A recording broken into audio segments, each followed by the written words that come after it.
हरे कृष्णा। आज हम बहुत ही रोचक विषय पे चर्चा करने वाले हैं। कभी कभी लोग सोचते हैं कि मैं डॉक्टर हूँ, इंजीनियर हूँ, चार्टर्ड अकाउंटेंट हूँ और अगर मैं इस्कॉन में जुड़ता हूँ या फिर अभी मैं जुड़ा हुआ हूँ तो मैं भक्तों की, समुदाय की, मिशन की अच्छी सेवा कर पाऊँगा। तो क्या ये सोच सही है? इस्कॉन में सेवा करने के लिए क्या चाहिए? इसका उत्तर भगवान के महान भक्त नारद मुनि नारद पंचरात्र में बताते हैं। सर्वोपाधि विनिर्मुक्तम तत्परत्वेन निर्मलम ऋषिकेण ऋषिकेश सेवनम भक्तिरुच्यते।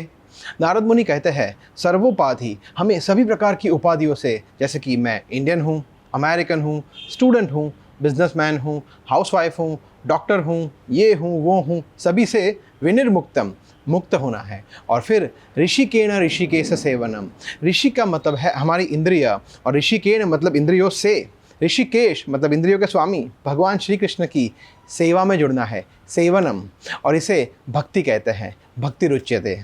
हम देखते हैं कि हमारे इस्कॉन के संस्थापक आचार्य श्री प्रभुपाद ने जब ये संस्था की स्थापना की तो उनकी सेवा में उनके अनेक शिष्य जुड़े जो कि सभी प्रकार की उपाधियों से मुक्त थे। क्योंकि इस्कॉन में सेवा एक व्यक्ति को या भक्त को उसकी स्किल पे नहीं मिलती, परंतु मिलती है उसकी सेवा करने के भाव पे। एकमात्र वो भाव ही है, वो तीव्र इच्छा कि किस तरह से मैं गुरु को, भक्तों को और कृष्ण को संतुष्ट कर सकूं और उनकी कृपा प्राप्त कर सकूं। जब कृष्ण ये देखते हैं तो वे हमें असीमित सेवा के अवसर प्रदान करते हैं। ऑफ कोर्स इसका मतलब ये नहीं है कि हमारे क्वालिफिकेशंस बेकार है, यूजलेस है। नहीं, हमारे गुरुजन और भक्त इतने बुद्धिशाली होते हैं कि वे हमारी रुचि और कौशल्य के अनुसार हमें सेवा में जोड़ते हैं, परंतु फिर भी हमारा कौशल्य पर्याप्त नहीं है। सबसे महत्वपूर्ण है कि क्या हम कोई भी तुच्छ सेवा करने के लिए तैयार है या नहीं। भगवान कृष्ण पूर्ण है, इसीलिए उनकी सभी सेवाएं एक समान होती है, चाहे कोई मंदिर में अर्च विग्रह की पूजा कर रहा हो या फिर कोई मंदिर की सफाई कर रहा हो या फिर जूता काउंटर पे कोई सेवा कर रहा हो। इसीलिए कदाचित चैतन्य महाप्रभु शिक्षाष्टकम का सबसे महत्वपूर्ण श्लोक है, त्रिणादपि सुनिचेन तरोरपि सहिष्णुना अमानीन मानदेन कीर्तनीय सदा हरि। हमें बहुत ही ज़्यादा विनम्र और सहिष्णु होना चाहिए और मान की आशा बिल्कुल भी नहीं रखनी है। ऐसा नहीं कि प्रभु जी देखो हमने कितनी सारी पुस्तकों का वितरण किया, कम से कम एक बार हमारा नाम तो अनाउंस होना चाहिए ना। वो क्या है ना कि हमें मोटिवेशन मिलता है। नहीं, ये मोटिवेशन की बात नहीं है, ये हमें हमारे ईगो को संतुष्ट करना है कि देखो मैं कितना महान हूँ। नहीं, ऐसी आशा रखना ही हमारे वैष्णव सिद्धांत के विपरीत है।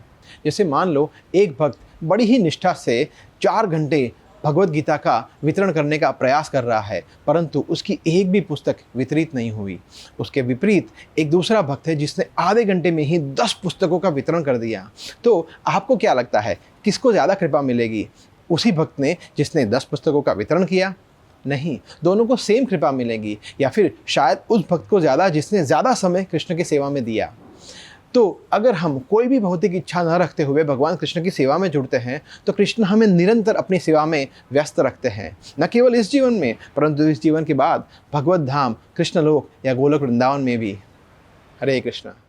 ऐसे ही और भक्तिमय कार्यक्रमों के लिए देखिए हरे कृष्णा टेलीविजन, और इसे प्राप्त करने के लिए आप अपने केबल अथवा DTH ऑपरेटर से संपर्क करें तथा और अधिक जानकारी के लिए आज ही डायल करें 7666 839 839।